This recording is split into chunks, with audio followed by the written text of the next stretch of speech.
Hello, podcast listener. This is your host with the most, JJ from JJ Meets World. Conor Lee is our guest today, and guess what? We even have a special musical number. You guys are in for a treat, and if you've ever thought to yourself, I could pick up a guitar and play it, well, guess what? You can't. It's a skill you need to hone. Enjoy this episode of JJ Meets World with our special guest, Conor Lee. And by the way, if you'd like to help support our podcast, visit jjmeetsworld.com where you can donate to our Patreon, pick up some killer swag at our merch shop, or click the link to Apple Podcast and give us a 5-star review. 1, 2, 3, 4. J.J. Gordon, sort of like that Indiana Jones in that he's always sniffing out his next adventure. Yes, he is! He's always interviewing guests so he can have them on his show and they can talk about pop culture, arts, and leisure. J.J. has his flag unfurled and he likes his french fries curled and he's fun and then he twirls as he goes to meet the world. He will march into the rain even if his ankle sprained. Take a peek inside his brain. This podcast is called J.J. Meets World. There's really nothing better than having a musician on as a guest because then you feel like you're in an actual studio. So on a normal basis, when Tucker and I are just sitting here, it doesn't feel to me like a studio because there aren't amps and guitars and someone in the back being like, all right, let's take two on that one. And now we actually get to do that because Conor Lee's back with us. Hey, Conor. Hey, everybody. How's it going? So it's exciting to have you, and I love the fact that you asked to set up your gear before. We're going to have a song element of this show, but you asked to set up in advance because that is probably the most comfortable you feel is when you got a guitar on your lap. Yeah, I think there have been times where I've had to, do interviews and stuff, and I don't have anything I can do with my hands or, be in a position where I have to, it's just me, and it's, that's always a gamble. So I think I'm doing everybody a favor by having this setup. So if you got called in, if you were subpoenaed for a court case, oh God, do you think you would be like, can I just hold this here? And you could just, kind of noodle a little bit, while you're being asked, did you murder that person? Be like, no, beely, beely, beely, beat.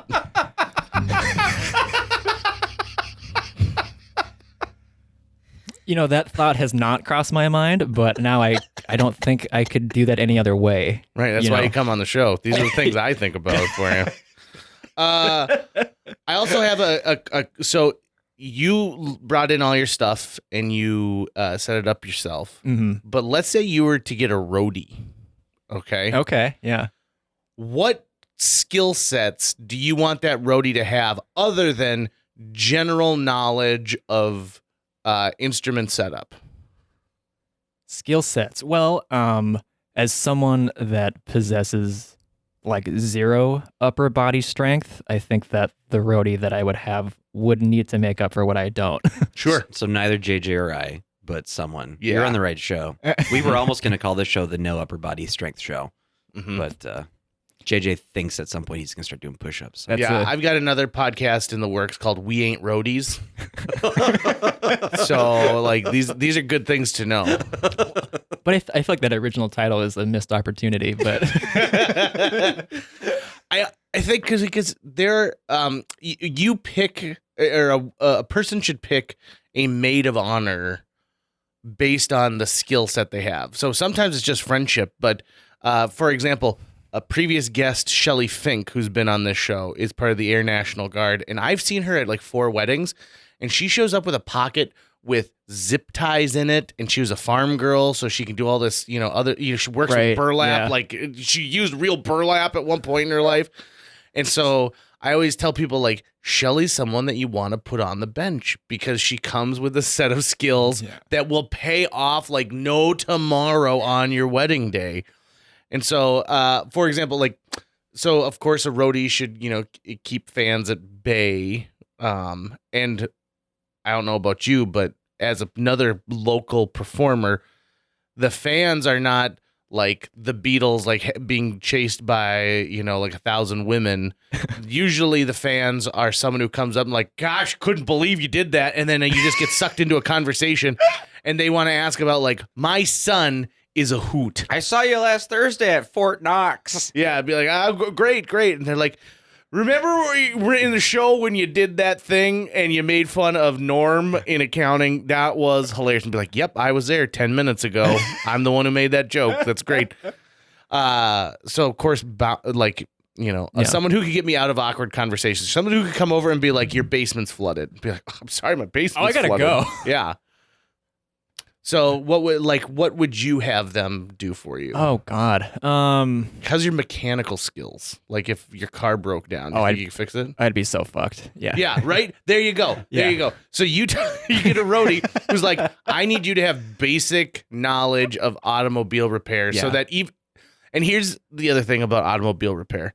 So many people can diagnose a problem, but a lot of good that does me when I'm out on like fucking Highway 2 near Rugby. Like, so if they're like, your master cylinder went out, be like, that's great. Can you fix it? No. Then don't bother telling me. You needn't have bothered with the beginning of that conversation, man. Wow. No, that's important. I mean, you've said so many things. I mean, going back to even your, maid of honor and everything. Yeah, I think it's like I need somebody who has their shit together because I don't think I'd have mine. In regards to the whole fan thing, I mean, a lot of the time it's people coming up and asking about like gear or, it's like, oh man, like what guitar is that? That's so sick. Or do you know who this person is? Or I bet you really like insert artist, or, oh man, your music sounds so much like so-and-so. And it's like, really? That was never an inspiration, but cool. Yeah. Connor, I feel you so much with video production because so many times on the road, if I'm getting on a flight and I'm carrying a camera with me, I'll see I can tell they're a dad who's just picked it up as a hobby suddenly, and I can see them like seeing it going, oh, come on, they're going to ask me. Was it a Canon 24P? Exactly. And I'll be like, what flight are you on? Are you on? Are you going to Kalamazoo as well? Yeah. Yeah, right. God, you should quit. That's what I always want to tell them. I'm kind of a gearhead.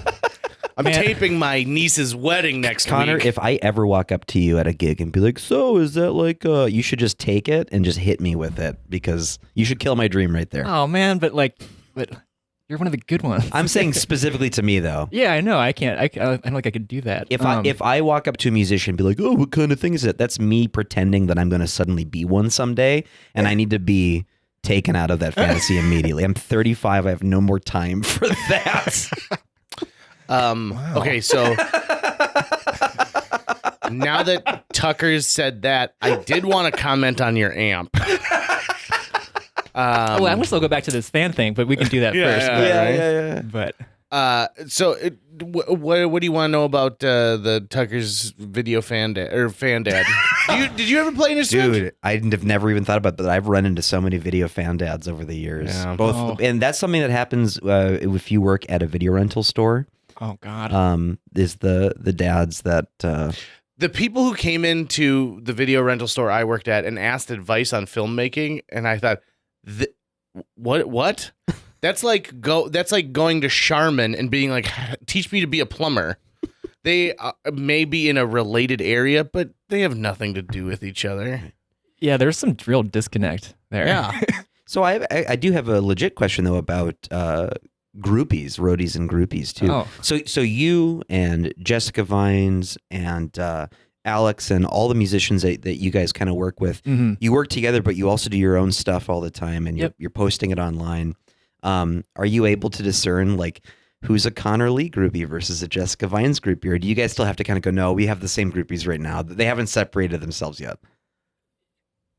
Yeah, no, I think since Jess and I work so much together, I think it's almost, well, I take that back. I think she has, I gotta edit this. No, thinking more about that. Mm-hmm. She has way more Jessica Vines exclusive fans than I do for me, for sure. Gotcha. And does she wield that over you? Like if you're trying to decide something, she goes, hey, who has more fans? She has not yet. JJ does that to me all the time, and I hate it. Even in situations that it shouldn't apply to. Like, hey, we need to get some insurance for the space. Be like, well, I'm gonna pick it because I got the most fans. My name's on the show. Yeah, I really gotta, I gotta throw a bone to the plebes out there and get insurance through Allstate. They expect that of me, Tucker. How long have you and Jessica been working together for now? Well, let's see. We were in school together, so I guess if you want to count that, then Sure.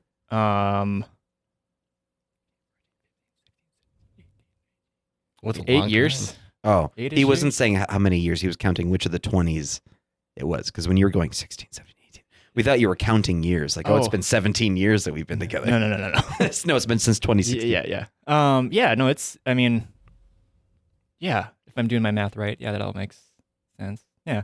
A lot of we did a lot of performing and stuff in school, and then I had graduated at the time, and she had said, "Hey, they're doing this like acoustic night at the student union. Do you want to like play with me for that?" I'm like, "All right, sure," And then it happened, and it like wasn't a complete train wreck. And I'm like, "Do you want to do this again?" And I'm like, "All right, sure." So then now here we are. So That's awesome. Let's go way back to like how you began with music. sure. Because I think everyone's got a nugget of a piece of the foundation because they had to play an instrument like in 6th grade. Yeah. Yep. And there were kids who had been playing for years already by the time we started playing, like the kids like me who picked up the alto sax and thought I was going to be Bill Clinton immediately. I was not. So what's your musical journey? So I was in 5th grade, and I don't really know what happened other than my mom just signed me up for doing band and choir. And those were two things that I absolutely did not want to do, but I was forced into them anyway.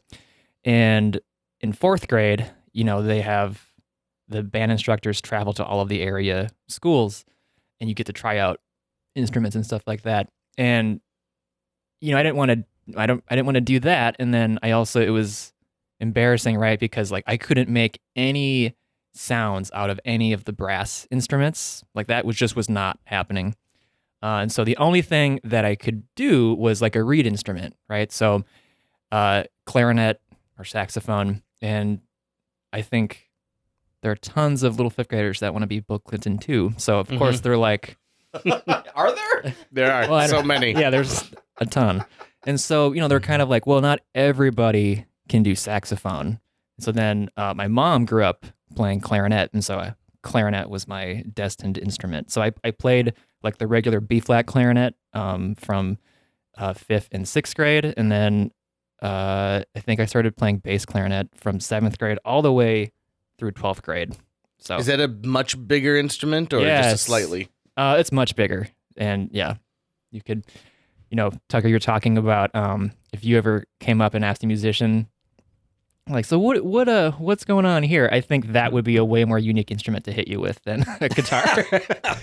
I would much prefer be hit with like a mandolin or something like that. I think that would crack easily and not hurt as much. Definitely not a piano.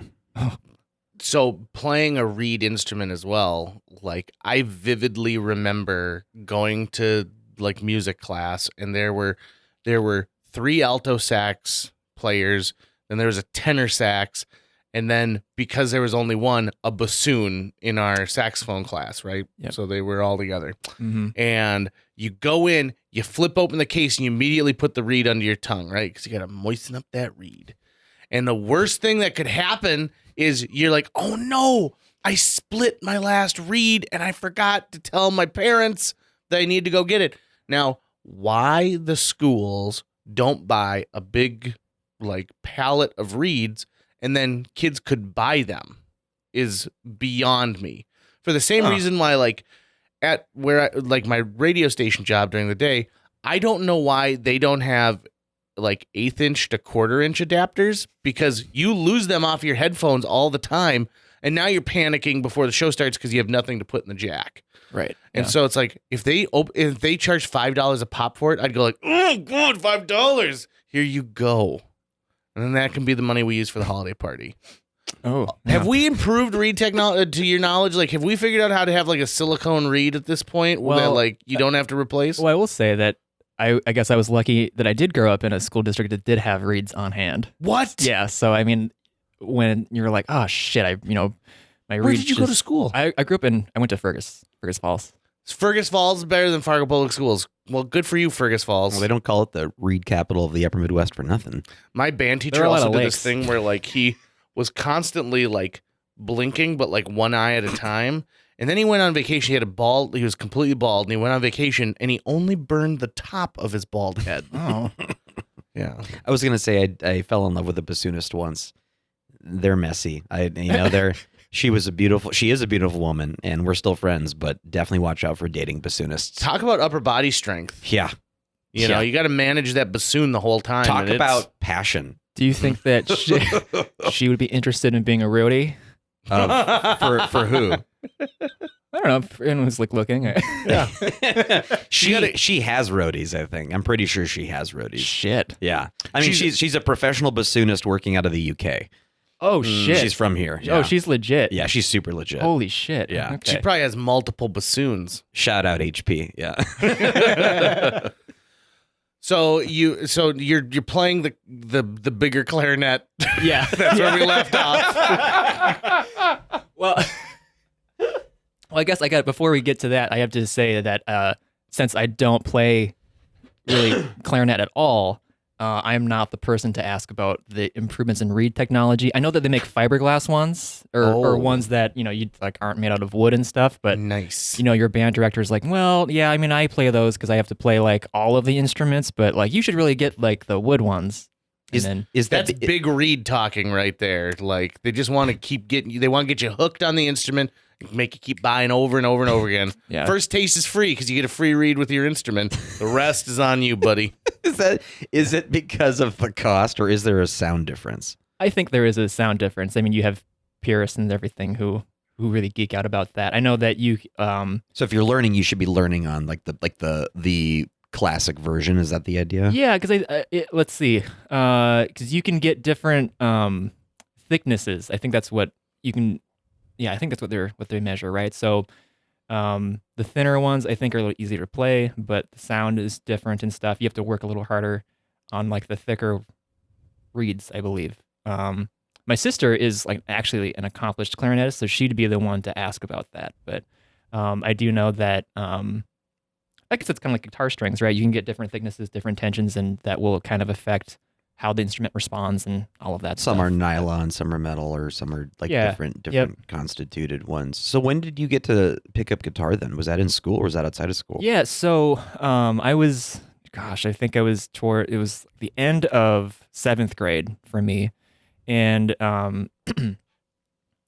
and at the time, I guess like I didn't really have like a lot of hobbies. I just really like do my stuff in school, and then I really liked like drawing, painting, and like cooking. Those were like my 3 things that I really liked doing, and I was kind of thinking like, well, I think those are one of the things I want to do for the rest of my time on Earth or whatever. And I remember my dad being like, well, hey, like we have these guitars in the basement because my dad used to play, and he got one for my mom when I don't know if they were married at the time or not, but then my dad was like, would that be a thing you're interested in trying out? And I'm pretty sure I distinctly remember thinking, oh, I should probably try and get like a different hobby or something. We'll just try this. And I didn't really think it was gonna like hook me like it did. And then so he brought it. He had let's see, my dad's left-handed, so he had his left-handed one, and then my mom is right-handed. So I got her like, I don't know, 70s nylon string guitar, and my dad taught me a few chords, taught me a few like things on it, and then I just got really into it. So and then my best friend at the time, Caleb, I guess if you're watching this, thank you, but he had played What up, guitar. Caleb? He had he had been playing a little longer, and so he had like an acoustic. I think at the time he also had a bass, and then he had an electric guitar. And then so I went over to his house and I got to try that, and like, can I really? Yeah. Go for it. So Yeah. then I think the minute that somebody can do do this or whatever.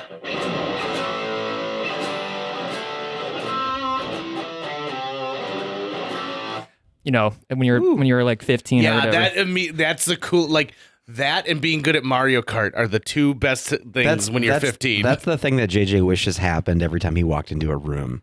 Was that? Yeah, be like, what's that? The copy's broken? We better call JJ in here. What's that?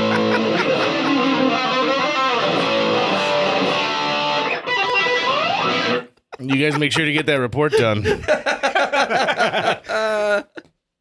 Yeah, there's something amazing about the electric guitar, and there's something amazing about the acoustic guitar. Now, were you the guy who showed up to parties with your guitar? I think that you'd have to, the first and crucial sounds like a yes ingredient to that is being invited to said party. Oh, so that took a turn. I did not see that coming. I think when my friends had like sleepovers and stuff, and they had guitars, then I'd bring mine so we could play together and stuff. But I don't. There are probably a few times or whatever in the summer where we're going to like a lake place or whatever, and I'm like, well, I'm going to need this, so I don't want to, just die of boredom. So we're just going to keep myself contained. But no, I have never been the. Yes, I've been really working on Wonderwall. Yeah. Or one of JJ's favorite groups, Dave, as you call him, right? Yeah, because real fans call him Dave. Well aware. And so, like, you could pull your own. Crash into me. I mean, that's just like beginning level Dave Matthews. Okay, like everyone knows that. You might as well just be like, Ants Marching as well, which is a great song, but like, there's all these good things. Here's what amazes me is I think there's two types of people who bring a guitar to a social event. Mm. One is the person who clearly does not understand where their skill level is because they do the like, all right, here we go. And it's bing, bing. And they're like, oh, hold on, wait, bing, wait, okay, wait. And they keep telling you to wait. Oh, God. You know that you've met that person at one point? Oh, yeah. How... As someone that has to, carry all this gear around, it's like, how do you not meet those people? Right? Yeah. It's And then there's the person who like amazing, like you're sitting there and they pull out this thing and they're like, hey, you guys like Two Princes, and they can play it by memory. Right. Yeah. I mean, the one. Yeah. I think they're the people who like overcompensate for their skill level by being really vocal about guitar, because it's such a like an internet culture thing where, I can't play my way out of a paper bag, but according to the internet, I know that rosewood is a little darker sounding than maple. And it's like, oh, okay, well, can you still play anything in tune? No? Great.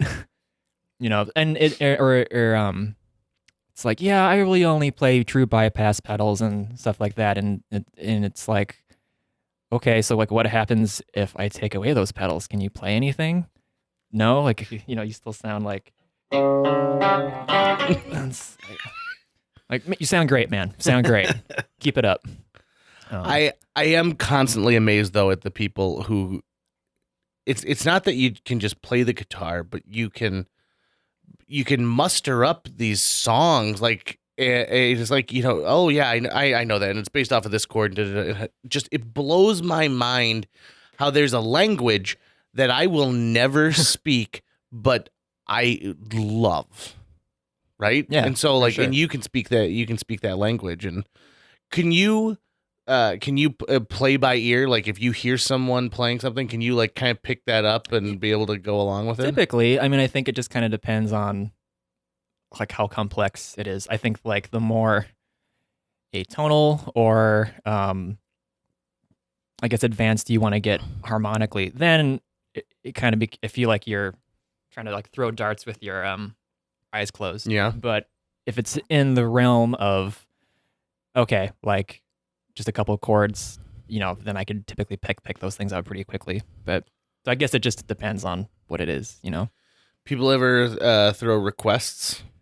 Like when you're playing a gig, do you ever get someone who walks up and be like, "There's a $5 bill in it for you if I can hear Freebird"?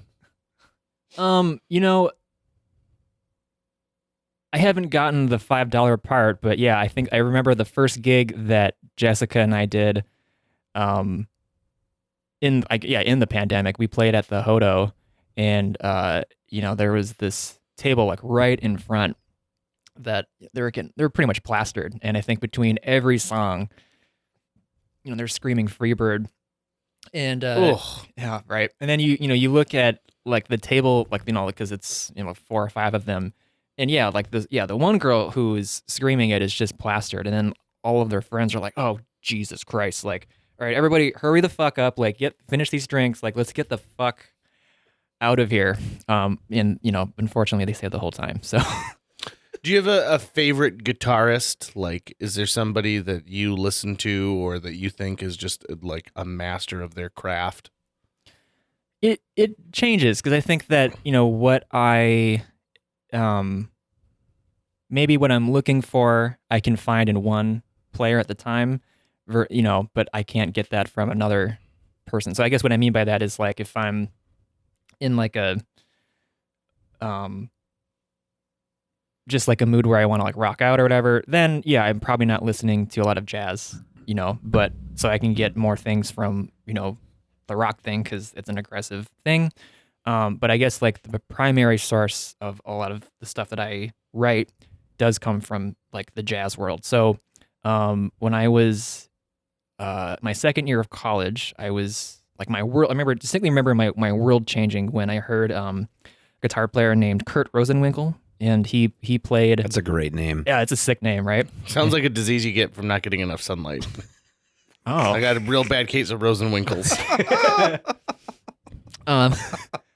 Well, I can't unhear that either. So, he played on a Brian Blade record called Crooked Creek, and at the time, like I was in school and I was working to study jazz guitar, and that is like such a deep and complex world that I think it's intimidating to know like where to start with that, because you have the things that I think when you teach it, you kind of want to start in more of a linear fashion, because that might be a little more attainable for a beginning student. So getting someone to just sound, I don't know, like this.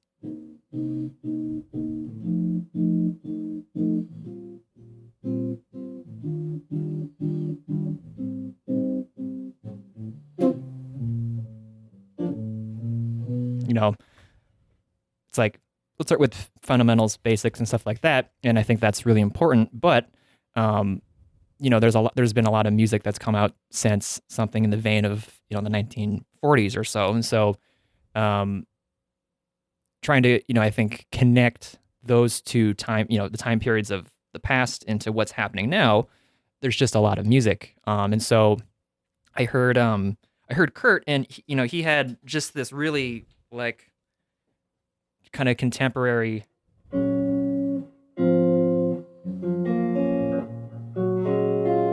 just like this really pretty lush chords. He had like the reverb and delay, which that's kind of pretty much changed the way I want to sound. That did change the way I wanted to sound forever, because it just had just this very lyrical and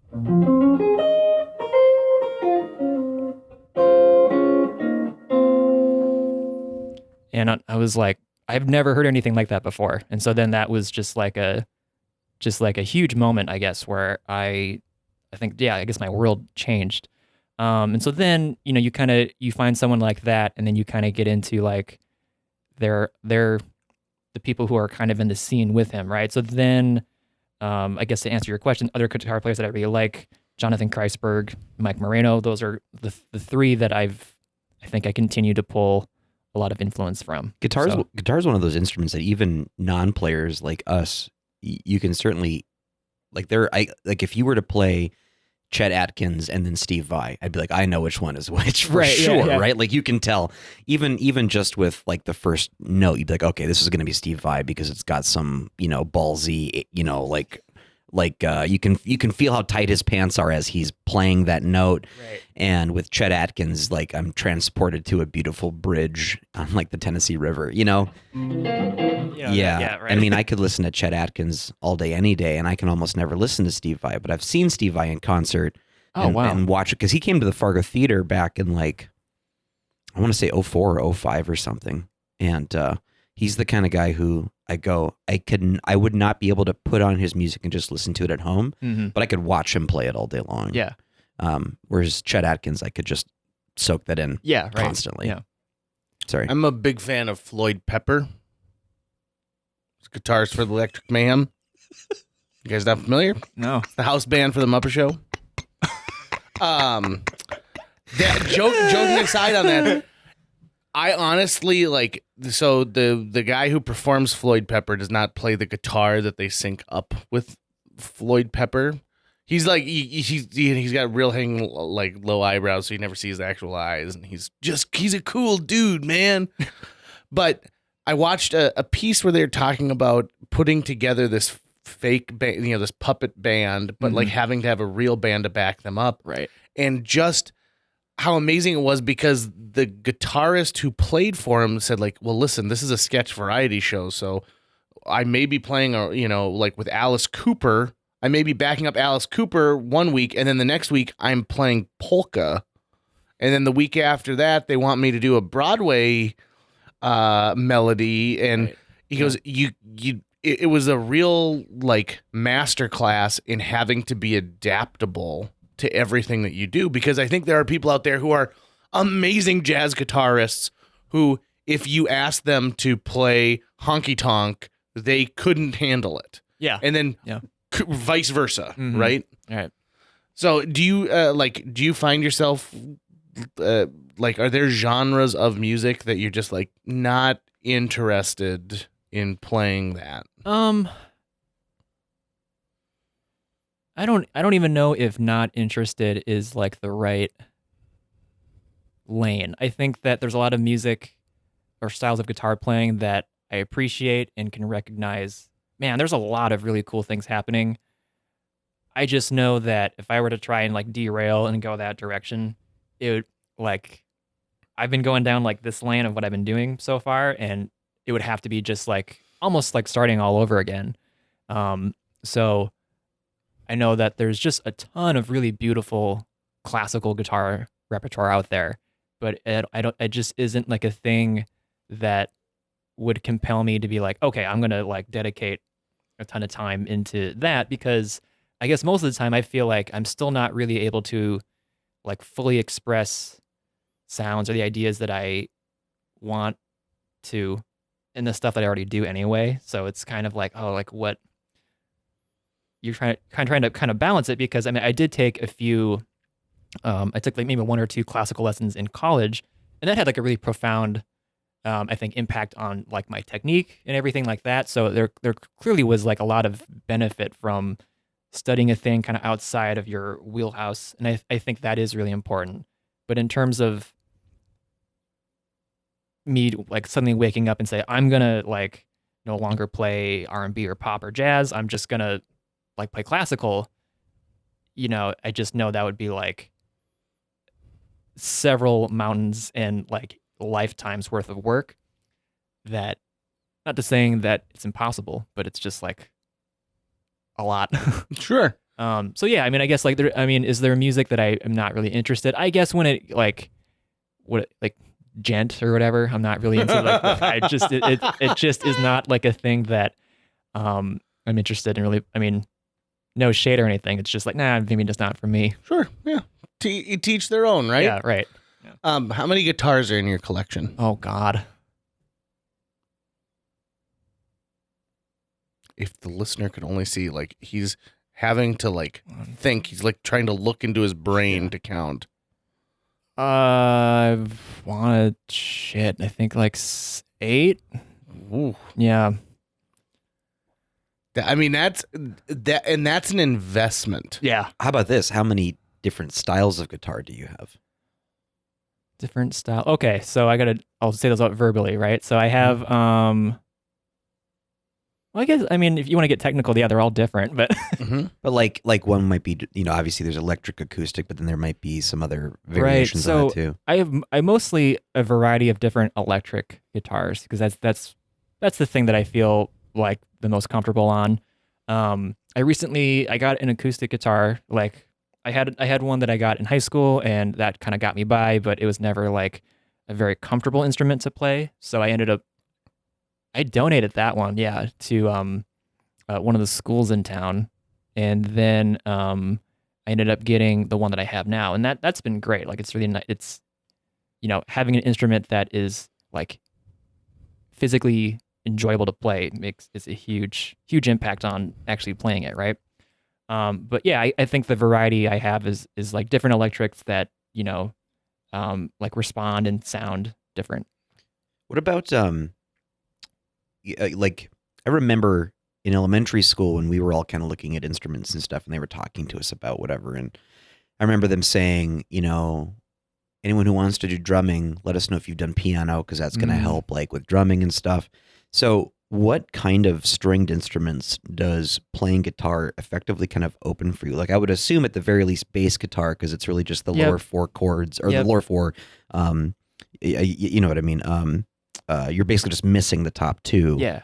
But any other things that can, like I know like what is it, violin and is it mandolin or what has the same tuning as like a 4-stringed instrument? So like it's not mandolin. I thought it was like if you knew how to play a violin, then as far as the finger work, you knew another instrument. But you'd have to do like could you pick up a ukulele? Maybe that's the word I'm Oh, looking for. sure. I mean, so I guess the orchestral stuff like violin, viola, cello, I think the only thing that would like kind of transfer is like upright bass. Okay. But I mean, you're entering fretless territory, right. and so you would not want to hear me play any of those instruments. But and physically, right, playing an upright bass is like such a different physical experience than playing like electric, right? Mm-hmm. But I have my sister's ukulele right now, and I've learned a few chords on it. But and some of the shapes are different, but since the tuning is different, it's not like it's directly transferable. Oh, I guess though, you can get is it a tenor ukulele, which I think is the top 4 strings of a guitar. There is one ukulele that is tuned like part of a guitar where I could fake my way through that. But yeah, I guess in terms of other stringed instruments, I mean, I will play bass at home for like demos.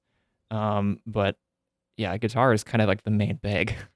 My favorite person to watch on stage whenever I'm watching a band play is the bass guitarist because I see so many different players. And for some reason, I don't know why, but in the bands that I get into, I get really drawn to the bass guitarist. So when I went through my Metallica phase, it was only the bass guitarist, and still to this day, only the bass guitarist Metallica that I actually care about. Oh shoot, what was it? One of my favorite bands of all time is The Band, and so Rick Danko. I worship at the altar of Rick Danko and Levon Helm. And while I love the band, I hate Robbie Robertson, and even though I know he's a brilliant guitarist and songwriter and everything, every time I watch footage of them, I try to imagine like he's not there because like his sort of persona of a guitarist, for some reason, it just bothers me. I don't know why. I'm probably super reading into it and trying to take the side of the other members of the group. But I guess what I'm trying to get at is I love guitar for its obvious beauty it can create, but because there are so many guitars out there, in certain band setups, the guitarist is not the person that I'm looking at as much as I am either the bass or the drums. Right. The ones keeping the beat, basically, for some reason. Maybe it's because they're dancing. I don't know. Yeah, well, I mean, I think too, you've touched on something that like there's the persona thing. I mean, I think that there's a certain personality type, or to not to overgeneralize, but I'm cool with overgeneralizing about Robbie Robertson. All right. Because I do not. I mean, which is so stupid because he was like their primary songwriter, but still. I just don't. Yeah, I mean, I don't know. But in like the world of drums and guitar, I think that there is like this really big culture is like more is more, loud is better, and stuff like that. And I can get behind that to a certain extent, but at the same time, I'm like a challenge that I think I'm always faced with is like, what does this song need?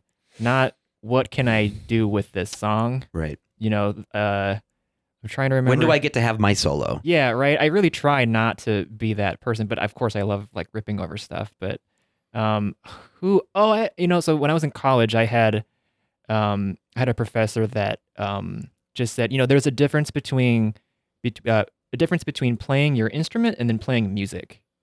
And Okay. that had a really profound effect on just how I kind of went on from like listening to music and then how do I want to perform music, because he asked me some questions that I had never been asked before. Like, like, all right, Connor, you're here to study jazz, and a big part of that music is taking improvised solos. Improvisation is a huge part of that music.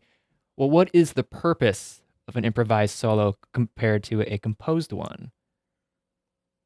Like, why are you improvising it? Mm-hmm. And the answer that they're looking for is not like, well, because my teacher said to, or that's just what you do. But he's like, what role does this play for the song? And no one had ever really asked me that, and I didn't have an answer. And I don't really know if I have an answer now, because his big point was just because you like doing it, just because you like to improvise, and doesn't actually mean that adds up to anything for the song. You know what? When I watch JJ's company doing improv, or any musician who is improvising on the spot, really any performer who is basically going, I'm just going to live in the moment, and what arises here, I'm not going to block it. I'm just going to let it come out. Those moments, to me, even when Robbie Robertson does it, I'm super interested in that because you just, for starters, just like live theater, this is one moment that is its own moment. Yeah. And you'll probably never have exactly this moment ever again. Mm-hmm. But also just the risk that the performer is taking. So when I'm watching comedian improvisers or even stand-up comedians, I'm watching acrobats without a net right now. Yeah. And so watching what they can do. So like a musician who's doing just a solo, that's why we give them applause, because hey, look what they just did. They just danced above us without a net. Yeah. And it sounded like they had planned it the whole time.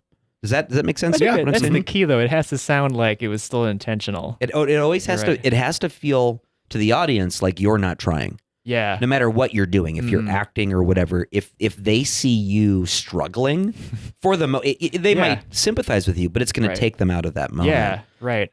Yeah, and I think that's the secret. I remember I had like one of my guitar professors, just kind of saying. I had a lesson. We had our concert on a Sunday, and then my lesson with him was on a Monday, and so actually what happened is that he was reapplying for his job because the school was going through a lot of cuts and stuff, and so actually my part of his interview was that he had to give lessons to a few students, like to the public. It was a public forum, right, where faculty and students could sit in on this lesson. And so, we're sitting down and, like I'm looking at him like, oh, they're my friends. This is kind of weird. And he was just kind of like, man, so like what happened last night? And I said, that's a great question. I don't really know. I just kind of felt like the floor opened up from under me. I just could not get my bearings. And, I was just having like an off night, I guess. And he said, yeah, like everybody has those, but the difference is that a professional musician, like top of the top, they could be having like an off night, but the people who bought tickets are still not regretting it. And he was just like, that is what you need to strive for, that a certain level of consistency and quality, that even if you feel like garbage, that you can still deliver music up to a certain standard. And that had a pretty profound effect on me too. And I think that, before the pandemic and stuff, I was doing a lot more traveling and performing, and that really became more and more apparent and true. I think it was a little over a year ago, we went out to South Dakota with Jessica and the rest of her rhythm section. And that was the first time that we had done a gig where we entered a time zone shift, right? That's fun. You kind of feel like you've made it to the next level, right? and like it was great. I will say, so yeah, the night before, yeah, I mean, maybe we had another gig in Sioux Falls the night before, and like after it, we partied maybe just a little too hard. So like, the the car ride, going, I think, we were going out to Custer, right? Oh yeah. That's a long, boring ride. If you're hungover, that's a even longer ride. Yeah. So, we're in, our bass player's name's Evan. We're in his minivan. We're stuffed to the brim because we have all of our instruments, a drum set, and like a small portable PA. And, if you're claustrophobic, you would have probably died. But so, we make it to the venue, and then it's like, from the moment that like we pull into the parking lot, it's like, okay, go time, like grab all of our stuff and like get into this venue and stuff. And then it's like, you've been like scrunched up all day, and surviving, like you're trying to defeat this hangover, and then you're also like surviving off of like gas station food and like Taco Bell. And then it's like, all right, it's go time. And I remember that was just a really hard gig to kind of pull all of ourselves out of it. And, and everyone had like varying success with, like getting back to, like go time. So, I mean, that was like a really important and eye-opening moment, just in terms of, if I really want to do this more. I mean, I think that's kind of a reality where, like, you just got out of like this horribly long car ride, and then you made some decisions the night before that didn't set you up or whatever, and then like, all right, gotta go. And those things don't matter to the audience, right? No, they don't say that. It's like, well, it doesn't matter to me that you, yeah. I think you can really judge a performer by the show that they aim to put on, no matter what's going on in their life. In the Lullaby of Broadway from 42nd Street, they talk about how, like, your favorite aunt you get noticed like 5 minutes before curtain that your favorite aunt just died, and you go out there and give the lifetime, but then you cry in your dressing room after the show. Mm-hmm. Wasn't it Costello who found out about his son dying right before he went on stage? Sure was, yep. Yeah. And then, like, were you... Yeah, you must have been working at the Fargo Theater with me when Ace Frehley came to town. So Kiss fame Ace Frehley comes to the Fargo Theater, and he has the flu like there's no tomorrow. Oh, God. But he's still set to do this show. Like, he's going to do the show. Yep. So what he'd do is he'd have like a nod that he'd give to like another player in the band, be like, you could take a solo here. And he would walk off stage, and as soon as he was out of view of the audience, he would puke in a bucket, get him to like chug a little bit of water, go back and do the show. Oh, God. And he did the whole show. We knew because we were listening to him throw up all day. And, even when I remember Sabrina had asked like if she could get her record signed, and he was just like, it's just gotta be a record. I no pictures, nothing like that. And so I think that's all, to me, it's like, if I didn't respect you as an artist before, I really do now, because you went out there to give that show. And it's not like, well, I traveled all the way here, so I might as well get paid. It was, I don't want to keep the, when's the next time Ace Frehley's going to be in town? Right. And so you honor that. Yeah. One of my favorite stories about performers, and you could probably relate to this, and correct, I don't think I told this last time you were on, but there's the Boston Symphony is rehearsing a piece. They've done it 40 times, and if you're a professional musician, you've probably played this piece many times before. And he stops and he said, it sounds good. It does. It sounds good, but it doesn't sound fresh. And someone said, well, we've all played this piece 200 times before. There's nothing new for us in this music. And he goes, fair enough. But I want you to think about the crowd that'll be here listening tonight, because there's two people that you should consider when you start playing. The person who's never heard this piece of music before and is experiencing this, this set of notes these highs and lows and a crescendo for the first time ever. They are not tired of it. And then I also want you to think of the person who's going to hear this piece of music for the last time. And this may be the last experience they have with this piece of music. And, they could live 10 more years, but they'll, for whatever reason, they don't hear it, or they could die tomorrow. Yeah. And this is the last time they've heard it. And he goes, those two people are going to have two very unique experiences. And the more passionate you play, the more meaningful it's going to be to both of those individuals. And that blew my mind. Yeah, holy shit. Yeah. And so I think about that, like when I step on stage and think, you know what, these are some of the same improv games, and like they want to joke about Donald Trump and they want this and da-da-da. And I may be bored with it, but they've, I regularly play for people who have never seen improv before, because Whose Line Is It Anyway was popular in the 90s. So if you were born in the 2000s and you go to some of the more rural areas, and I want them to feel the same thing I felt when I first saw live improv. Right. And I went like, oh my God. So yeah, absolutely. You got to feel that, right? Like yeah. After you do so many Christmas concerts, you're like, I'm done with Let It Snow. Oh God. Right? Yeah. Yep. But that's what they're paying you for. And like, even though you've played it 60 times this month, this is the first time that someone from this bank or co-op is hearing you play it. Yeah, for sure. And, too, it's hearing you play.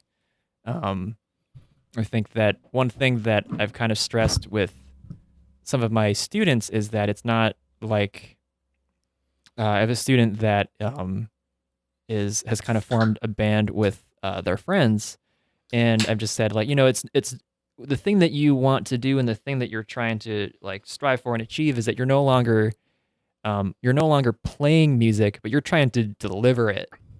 Ooh. And that's like a whole other world, Yeah. But and also there's anytime you're learning any skill, especially something as complex as playing notes on an instrument, there's if you like, I've tried a number of instruments over the years, and I just found that I didn't have the passion to get me over that hump where you're just having to repeat things over and over and over again. Because anything you need to learn that you want to do at a high level, you need to repeat it so much that you've carved grooves into your brain so that my guess is when you're playing guitar, you're not thinking C, G, A, right? Like you're just playing. Yeah. And just like driving a car, almost like you had to put in a lot of work to get to this point. But now the artifice of it is not in your way, right? Like you can pretty much just go out. It's the same thing with acting. Any actors that we have on stage at B, we try to get them to as off book as possible before rehearsals even begin. Yeah. So that you don't have all of that artifice in the way. JJ, when you did Santaland, once you were at a point where you were just no longer thinking about the words and just going, that's when the show took flight, right? That's where it gets to. So like, how do you as a teacher then, Conor, when you're dealing with students who no matter if you're at 15 or even 25, you might not be sure how committed you are to this thing that you're trying out. So how do you get them past or get them to accept that, listen, there's a grind that you're gonna have to go through if you really want to have this as part of as who you are? I think that's so tough because every student is different and they all are going to respond to different things. I think because you get different kinds of students. Like you have students that are already into music, and so I think kind of the easiest path that I've found is, okay, let's get them excited about the music that they already like and try and kind of bridge the gap between, hey, here's what's going on in this song, here's what you have to do to achieve the sound, right? It kind of becomes more of a game of imitation where here's the reference and then here's what you sound like and let's change this to get you closer. Because that's what worked for me. Like I got into I was already starting to get into like rock bands and stuff. And so I already had an idea of like, this is the sound that I want to make on guitar. So I just had to find, a path to get there. And because I already had like that sonic reference, that was kind of like the carrot in front of my nose, where it was like, oh, okay, if I got to work on this, and I'll get there. What is really hard now, especially with like my younger students, is that guitar is not really that prevalent in a lot of pop music. And so then Oh yeah. and so then it's like, Huh. you have a student that just kind of wants to play guitar, like just to have something to do, but they don't have any like sonic reference of what it's supposed to sound like, or the music that they like doesn't have any in it. So I think kind of the current bane of every like current guitar teacher is like, God, what do I do with all these fucking Imagine Dragons songs? Because I can teach them the chords that would go along with that song, but there's nothing to really provide them with. This is what you need to sound like, and I think since guitar is like such a touch and responsive instrument that you really miss out on a lot of really important information without having a kind of a really clear path in terms of getting something that sounds light, where I'm not really hitting the strings very hard, but then it's something that then I have to dig in more, and that I played the same chord, but like the mood and like what those two different things evoke, I think is very different. And so if you take away that and you just have like shapes and where you put your fingers, it's just like kind of mechanical. Mm-hmm. And so then you kind of like, I've always kind of wondered like, well, do I try to get them into more guitar based music? Right. But then it might be that might be a thing that maybe they have no interest in. Well, you kind of blew my mind when you said that guitar isn't very represented in pop music right now. So I started thinking about it, and I thought, when I think of all of the different decades of music during the 20th century, each decade, starting with like the 50s, like the guitar was the lead sound of it, so everything from like rock and roll, jazz, grunge, when Jimi Hendrix goes on stage and starts doing stuff, and people are like, I've never seen this before. Right. So guitar was that instrument that it seemed like music got reinvented every decade in some way, and the guitar was at the tip of the spear, because that would be like when Elvis goes on stage and he's singing and dancing, and obviously he's not doing something super new with the guitar. Yeah. But then like I said, Hendrix goes on stage, or the Who go on stage, and people are going, I have never seen this before. What am I seeing right now? When Bob Dylan goes to the folk festival for the first time, it's like, I've heard folk music, but not like this. Yeah, right. Right? So like, do you think that the guitar has now been mostly fully explored over the 20th century? Do you think we're going to have moments like that with that particular instrument going forward? Or do you think, wow, like we've really seen the soundscape of that, and are we going to see that happen with other instruments? That's a really good question, and I don't even know if I'm like really equipped, right, to even have a call on that. I mean, I think that there's so much stuff to explore on the instrument. I think at a certain point though, it kind of gets, what is the public open to hearing? I think because I know there is a lot of really progressive stuff happening out there. It just isn't, front and center, and so you kind of have to look for it. There are people who have reinvented the instrument, like just kind of conceptually, with different tunings, how many strings you add to it, and different techniques that like I frankly can't even like begin to even dream about doing. Like I know that's just a thing that I'm not really ever going to probably ever get that great at.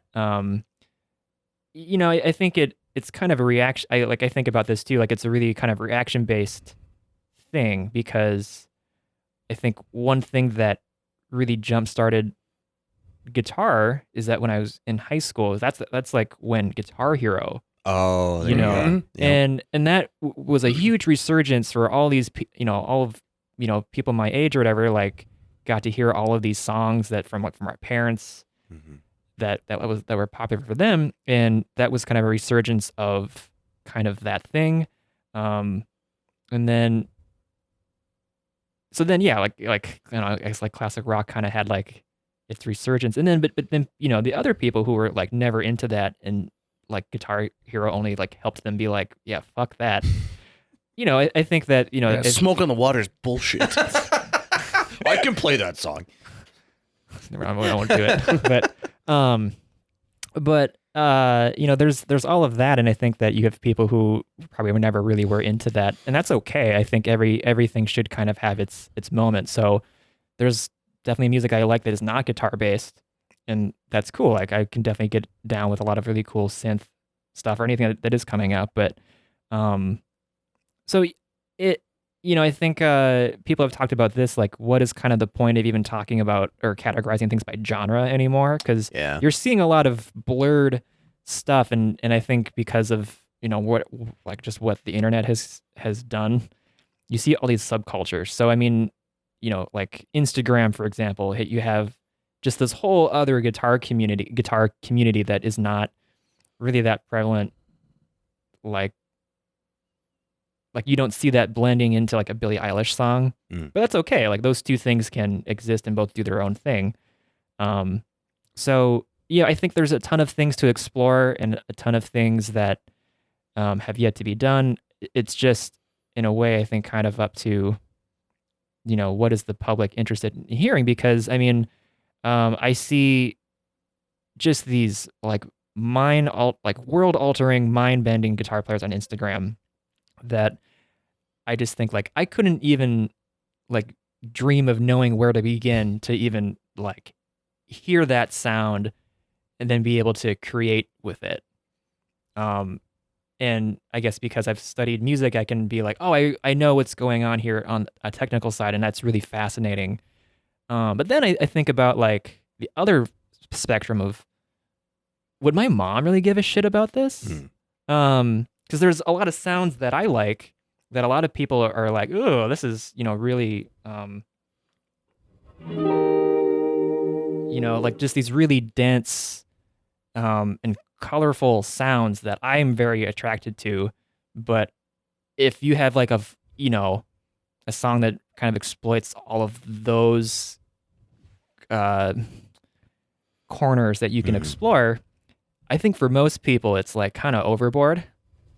So and like most people's love for harmony is really kind of non-existent, because like you said, like I think people are way more attracted to like groove, drums, bass. It's a thing that you feel it. Yeah, whether you're music lit or not, it's like a heartbeat. It's a thing that you can participate in to a certain level. But as soon as I start talking about like upper extensions or sharp 11s and stuff, no one cares. Like I don't know what any of that means, and or it could be like, well, yeah, that's great, but I don't like the sound of that. That just sounds like wrong notes to me, and that's always a really interesting perspective, right? Like if you play, I had a friend that said like if you play a wrong note but no one hears it, is it wrong? And that's kind of like that's more of a jazz idiom, because so much of that, I think, like jazz ed is talking about kind of like note possibilities over different chords, and in that context, like, oh, this note is considered like a right note or an avoid note. But obviously you can find different ways to manipulate that. And so if there are plenty of examples of people playing like kind of the worst note choices, but still finding a way to exploit beauty in them. And so it's like, it's technically quote unquote wrong, but they've made it a way to make it work. So then I don't know if it's right. He's almost never singing in tune. He's sort of singing around tune. Yeah. But those of us who worship at the altar of Bob Dylan, like, we dig it. But my mom hates Bob Dylan. She absolutely hates Bob because of his voice. And it really just kind of comes down to like Dylan. He's no Mitch Miller. Mitch Miller was always on pitch. Right. But again, I think it goes back to like this delivery thing, and so it gets weird because, with this whole Instagram culture of like influencer perfection, I think that there's a lot of the human element that you see in, music of the past. It's hard to find, I think, up front and center. I know that there's like a lot of really like authentic sounding music out there. But it's like, I think you have all these things in their own little world, right? Which is great. I mean, I think, that is probably one of the most exciting things, that you can go out and find just this huge variety of stuff. But I think it's overwhelming too, because you have all these, people are really into like playlists and stuff. And, I think it can kind of create the situation of, if someone who wants to learn music, for example, they want to do all of it. Like, I want to be able to shred. I want to be able to do this. I want to be able to, do A, B, C, D, E, F, G. And maybe as a teacher, it's kind of like, whoa, like all of those things require like a very concentrated amount of like dedication. So I think that if you have spread yourself too thin, you're kind of only picking up kind of surface level information on all of it, which, I mean, everyone has their own journey, right? So I'm not really sure if I'm the one that gets to say anything about that, but, I think sometimes it's like, I think the best thing for you is to just focus a lot of time on just this one thing. And I think the things that you will learn from that will help leak into other things that you want to check out. See that, JJ? You hear that? What? I should make you focus on one thing? Is that what you want? What you're saying, Connor, like, here's like my thought is that we live in an era right now where music has never been more accessible to more people on the planet. And I think of the people in the late 70s and early 80s. If you wanted to listen to punk music, you had to really seek it out. It wasn't available. Now, today, if I wanted to listen to punk music, I could watch a band's full set that they upload to YouTube. I could go on TikTok and listen to something. Yep. I could discover people that I'm never, ever going to see live and see what they're doing with it. And so, to Tucker's question a few minutes ago about like, well, what's the future of the guitar? I, in a weird way, I think it has more potential right now than it's ever had before, because there are more people right now who can find those things that others are doing with it that are more experimental. Yeah. You think of like, if Bob Dylan hadn't had those television appearances and an audience connected with that, would Bob Dylan have been able to do what he did? Right? Because he wasn't getting radio play. And then when you go even further back, like in the 40s and 50s, if there were a handful of songs that were played on the radio, and if you were not a part of that, tough beans, like what they would say, right? Exactly, like tough beans. That Hitler seems like a bad egg. But it's so intriguing to me, the fact that like we've got all of this potential, but with great power comes great responsibility.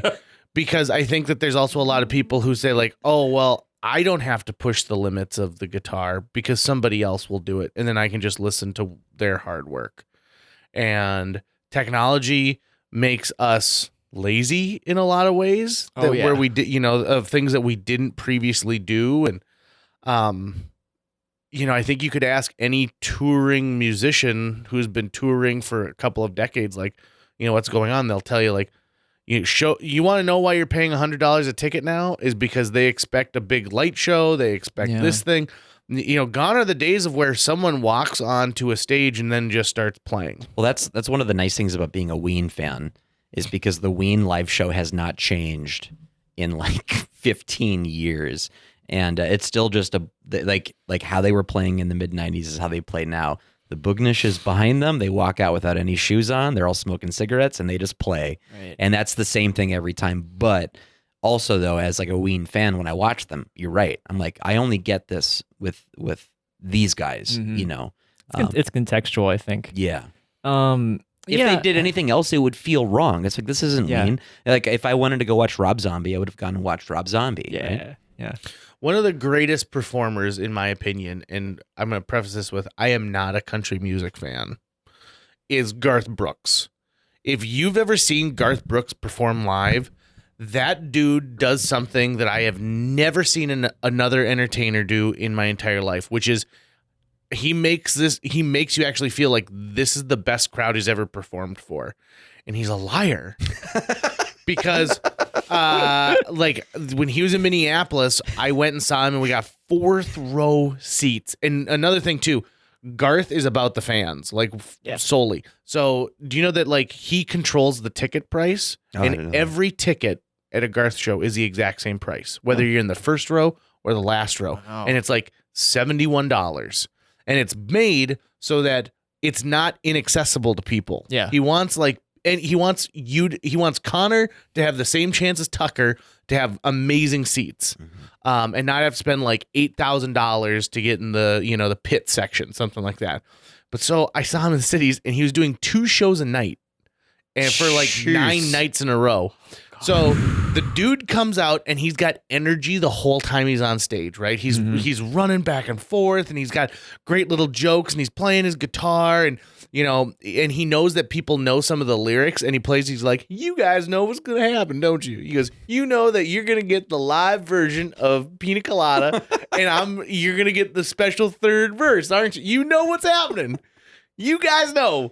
And he's like, this is the greatest energy. Like, you guys are like, thank you for spending the night with me. This is so great. This is the best audience I've had. And I'm like, yeah. And then when they turn this over for the next one, you're like, you're the best audience I've had. You know the 3rd verse of Margaritaville. Does Dave treat you guys that well?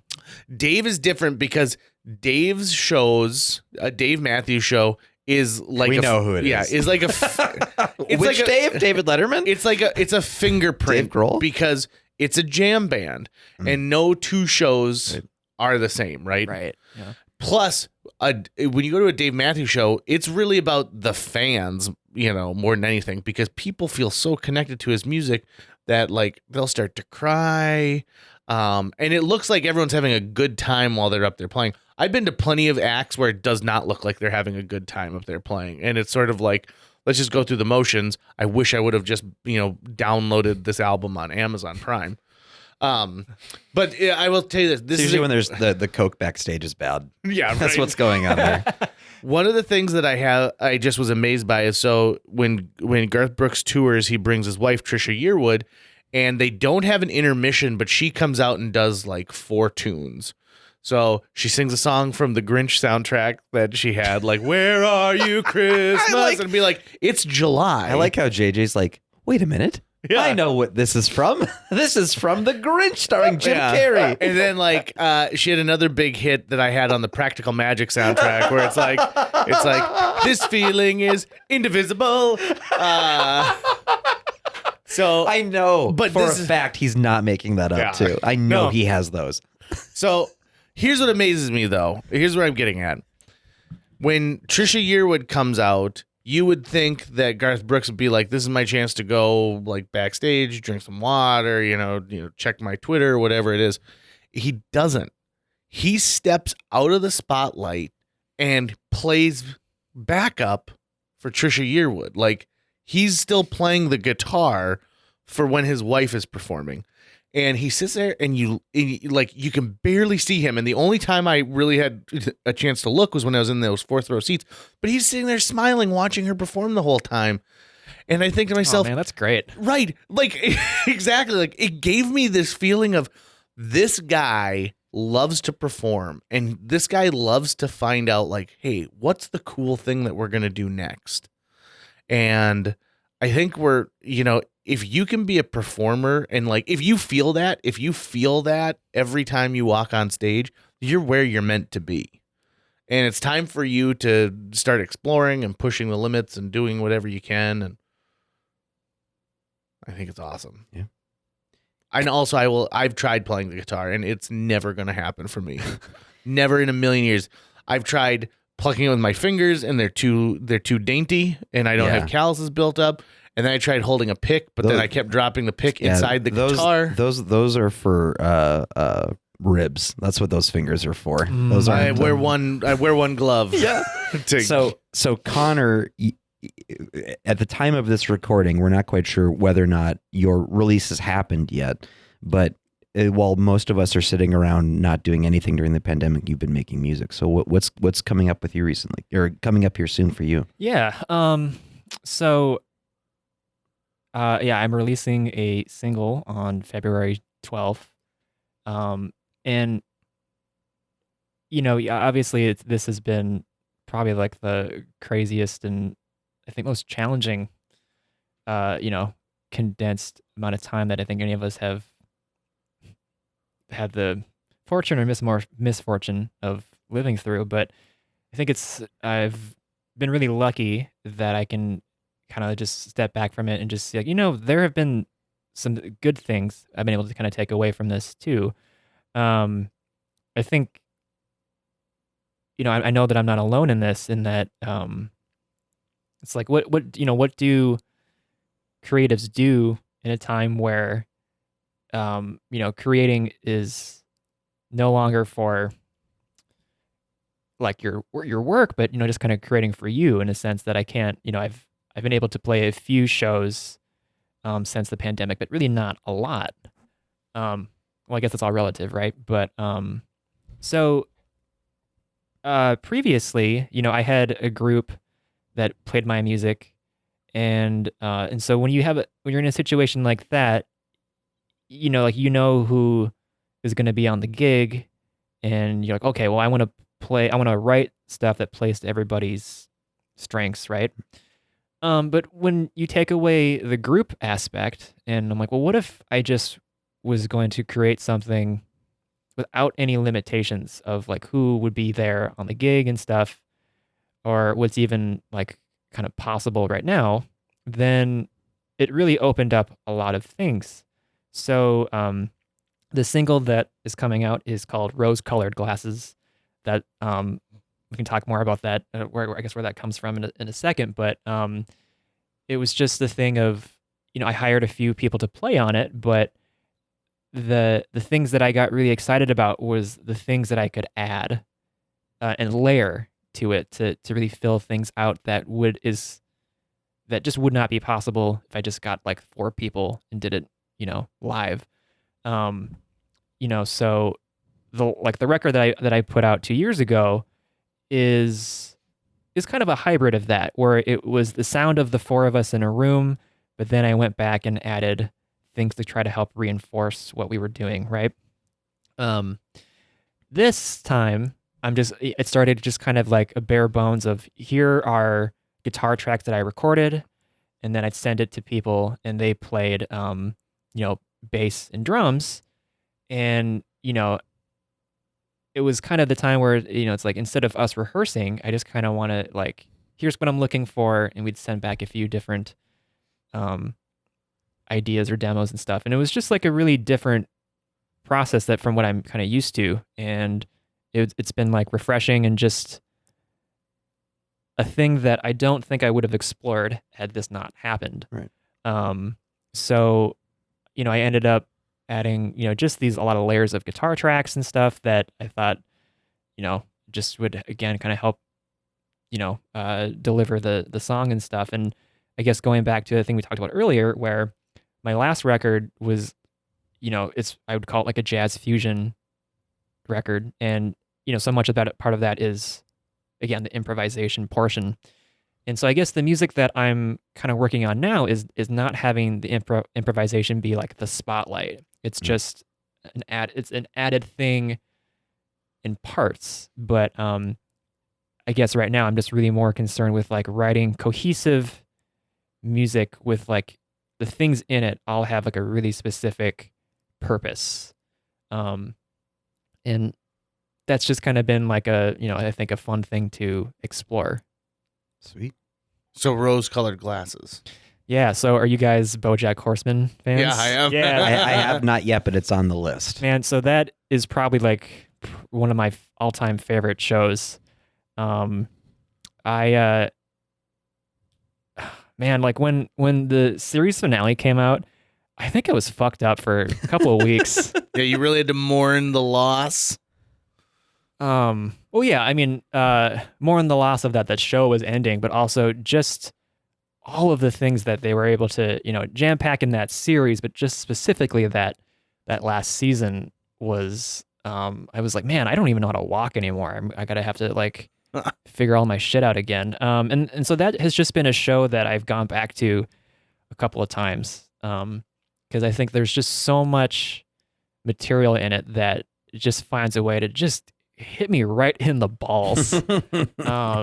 And there's one scene in like the early, I think it's in the second season, where Bojack, he's in a relationship with someone, and it like a lot of things in his life, just it pretty much falls apart and bursts into flames.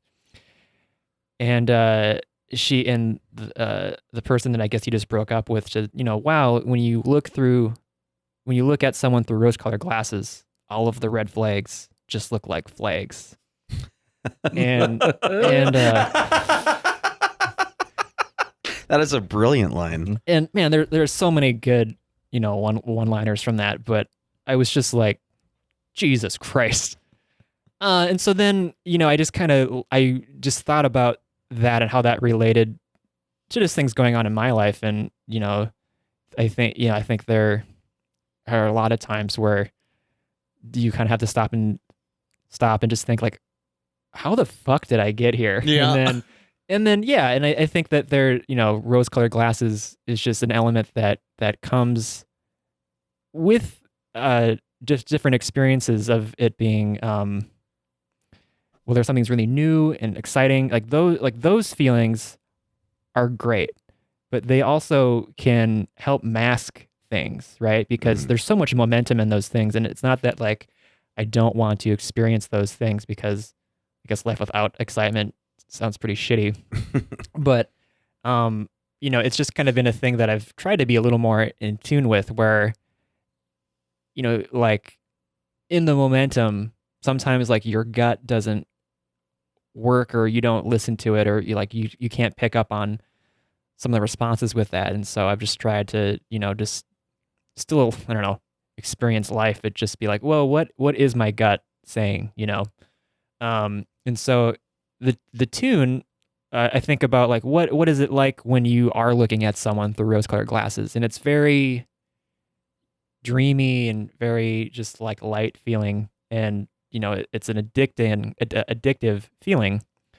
And so I wanted, since I write instrumental music, it's like, what are the things that I would have to incorporate and use and manipulate to get that across, that dreamlike thing.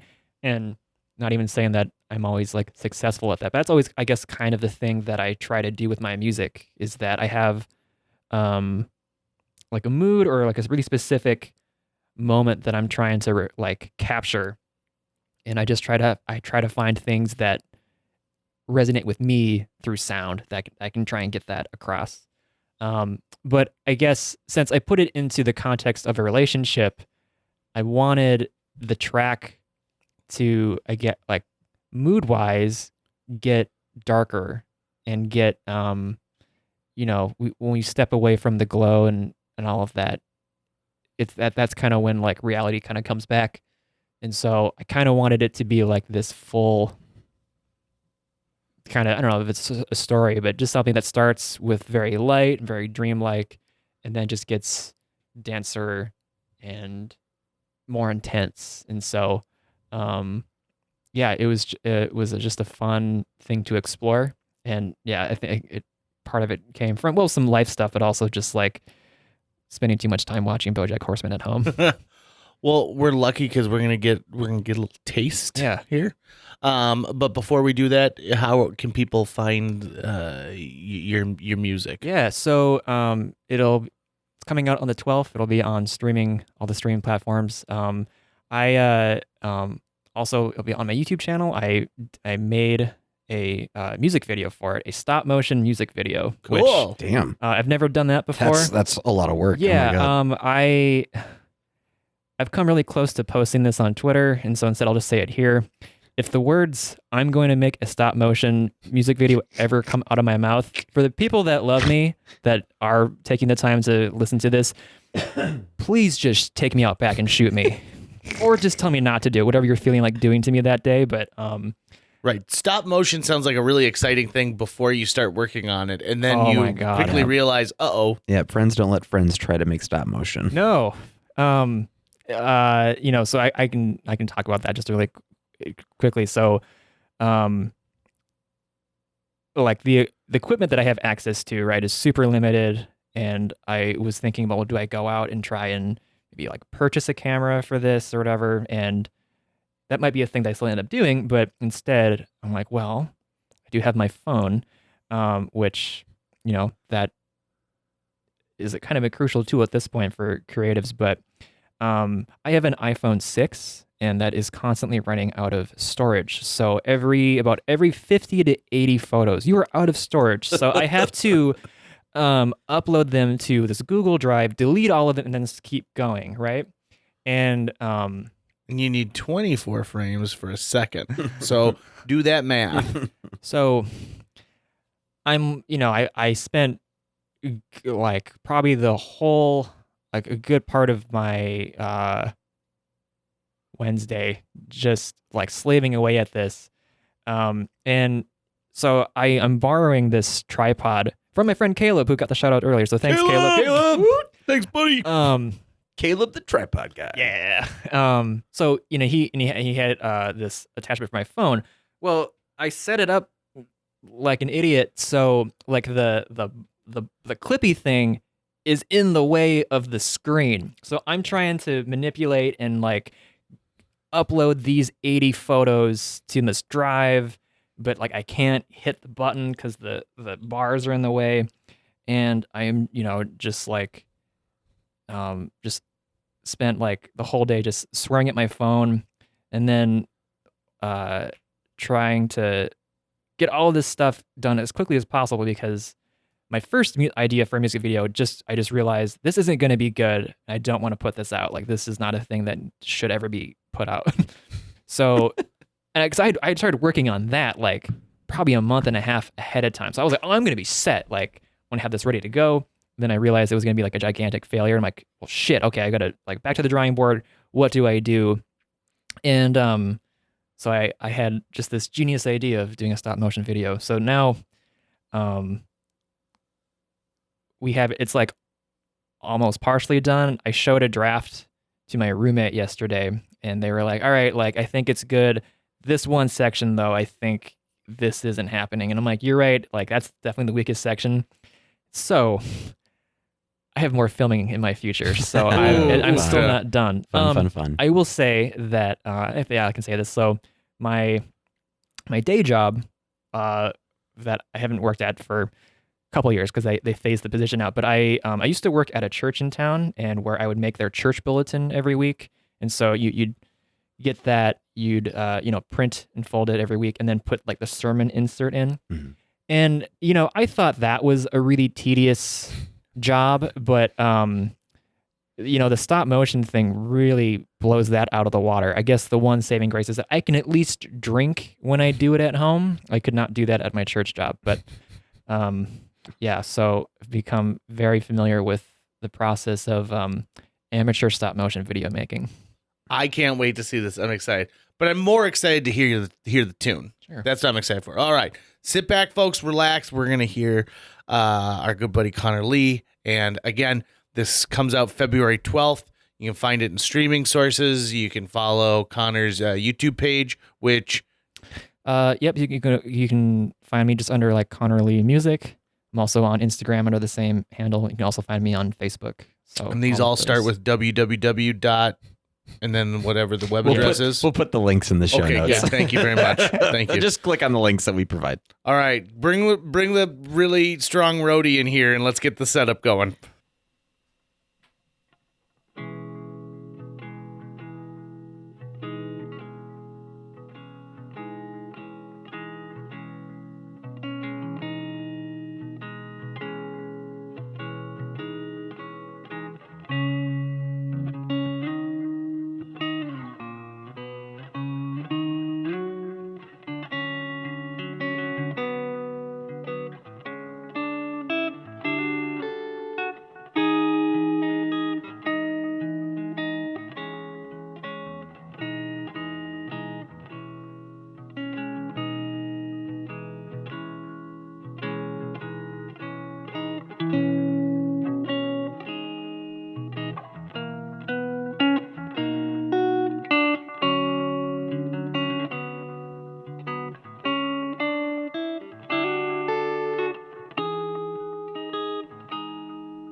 That's going to wrap it up for today's show. If you enjoyed this episode and would like to help us continue to produce new episodes each week, visit jjmeetsworld.com, where you can donate to our Patreon, pick up some swag at the merch shop, or follow our link to Apple Podcasts and leave us a 5-star review.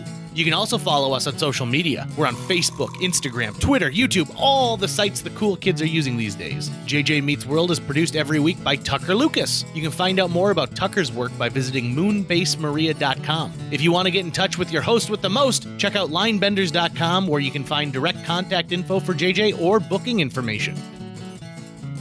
Here's my impression of me playing a guitar. Dee-dee-dee, beedly-beedly-bee, dee-dee. Hold on, wait, hold on.